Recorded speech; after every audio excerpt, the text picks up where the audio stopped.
team. Now, if I say to you, who are the genuine match winners in the Geelong side, who would you say? I'd say, I guess, guys like Gary Ablett and Steve Johnson, Paul Chapman. I think they're our, the frill players. Our midfield's sort of workmanlike, I think. Our backline's obviously workmanlike. So, I mean, it probably has been, that's a fair call, I think, definitely. Tom Harley on the couch just under 3 years ago. Well, a few things have changed since then, Mike. Nice shirt, Woolsey, too. Yeah, nice shirt, Robert. Tom, you had hair, and welcome to the studio. Yeah, thanks, Jared. Yeah, follically challenged at the minute. I think I was on a bit of a downhill path there, just had the brush over going, so time moves pretty fast. It is amazing what has changed. You've actually described one of the greatest midfields of the modern era as workmanlike back there. Your backline is, I think, regarded as, the equivalent of any backline that's ever played. It was workmanlike back there, but at least you pinpointed the 3 future stars. Have you got any other stars that you'd like to nominate? No, I'd go on a limb and say Joel Selwood's going to end up a pretty good player, I think. So, I mean, it was talking off air before, and the wheel does sort of turn, and we obviously had the building blocks in place back in, was that 05? So, things have worked out quite well for us. Tom, 32 out of 34, staggering stat. Are you better this year than you were last year? That's a tough question. I think our last month has been really, really, really good. Had a fantastic win against Port Adelaide about 3 or 4 weeks ago. Followed up with West Coast and played well again on the weekend. So, barring Matthew Egan, obviously, who's a long-term injury, we've basically got a full list. So we're probably playing as well as we have, for sure. Yeah. Hunt, Mackie, Blake have all improved. Yep. The others have grown. Yep. Is there someone that we've missed? Is there someone that you're watching them each week that you think has really taken huge strides since last year? I think the nucleus of the side has stayed pretty much the same, but especially in this last month, I've seen some really good signs from Travis Varco. I think he's still only 19 years old, and sometimes coming into a side that's really settled and being one of the few young players that can be quite intimidating. But I think his last month or so has been really impressive as that half forward and fly pressure, if you like. So he could be a player to watch. Tom, it was good to see young Lonergan come back into the team. Took Tom Hawkins' place. Where is Hawkins? Where's he at? Yeah. And Nathan Ablett. Any chance of Nathan Ablett playing next year? Firstly, Tom Lonergan, it's just such a great story from our point of view, and kicked 4 goals on the weekend, and he's got the spot over Tom Hawkins at the moment. Hawk was probably just lagging a bit a month or so ago, so he's playing in the VFL and actually going quite well, kicking goals.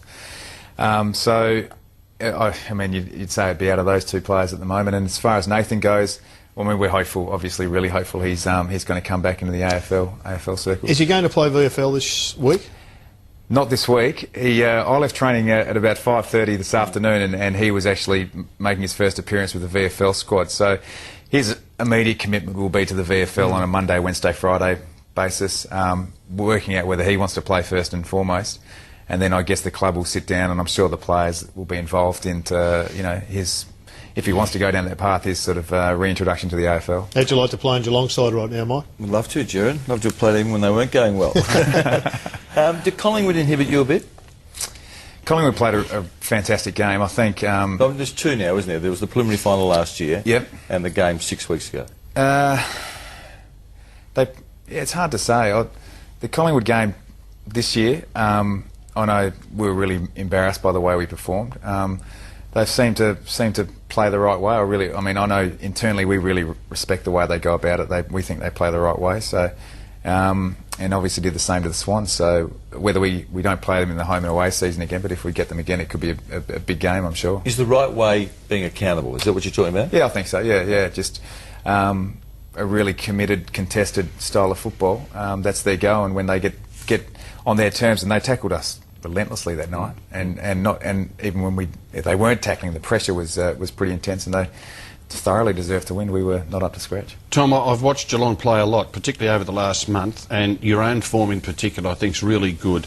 You're taking plenty of marks, you're backing yourself in the air, and statistically you're the #1 in the competition for marking kicks off the opposition's boot coming into your defensive 50. So that takes a lot of courage to back as you do, and also a lot of skill and to be able to read the play. So you must be feeling good.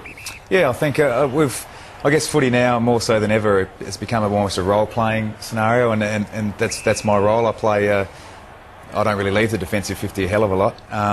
it's a strength of mine, and I guess you should work on your strengths as much as you can, and it's an area of the game I really enjoy. Now, Jared and I had a discussion this morning, and Jared's got a theory. Now, it's interesting. Tom just said he doesn't leave the defensive 50. Does that mean that you'll often cover for Scarlett's opponent to enable Matthew to get upfield to become an attacking defender? I'd argue I've been doing that for years with Scarlett. But you obviously play to where, as a coach, I'd imagine you structure your side around where you think players best suit the team structure, and I tend to be a bit deeper back. It just seems, in listening to a couple of professional football watchers that go and watch your game plan a lot, that you're pretty keen to, whoever's playing deep, leave that forward, push up onto a Harley's man, or in particular a Scarlett's man, so he can go and sit in the hole. And I reckon that was the nightmare facing Adelaide. Every time they got the ball in the middle of the ground, they looked up and there was spare players who weren't really on men, but just covering the right side. And if you push a side wide, then you've got the capacity to cover the holes.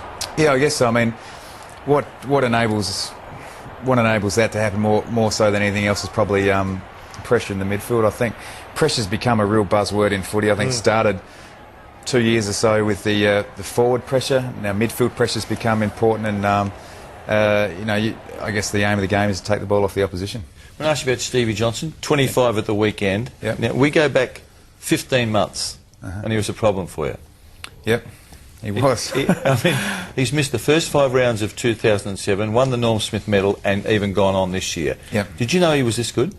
I think we did. I remember his first training session. He arrived and had big raps on his aerobic capacity, and he ran still the way he looks now. You wouldn't believe how big his engine is, and he's what I guess you'd old-fashioned called a gut runner. And he's just a huge work ethic. Amazingly competitive, and just so skilled, and the stuff he does on the ground is by it's not an accident. He practices that all the time. We're doing warm-ups and training, and he slots them on the boundary with his left foot all the time. But he does. He's either wearing tighter shorts, or he looks a lot fitter than he was 2 years ago. Don't you agree? I mean, yeah, he does. He does look good. He certainly does look good. I think he also had a bit of a haircut for his birthday too, Jono, so he's looking pretty sharp on the weekend. And now he's lecturing Gary Ablett about what to do when he goes forward. Is he doing that, is he? Well, apparently this discussion on the weekend, on Friday night, was Steve was saying to Gary Ablett when he came forward to play as a forward and not go kick chasing up the ground. Okay. Well, that's probably a good sign that he is coming into that stage of his career. And we've got a lot of guys around that age, Jimmy and Gary and James Kelly, that they coach each other on the field, and it's when you're getting players sort of interacting like that, and as long as it's positive, obviously, it's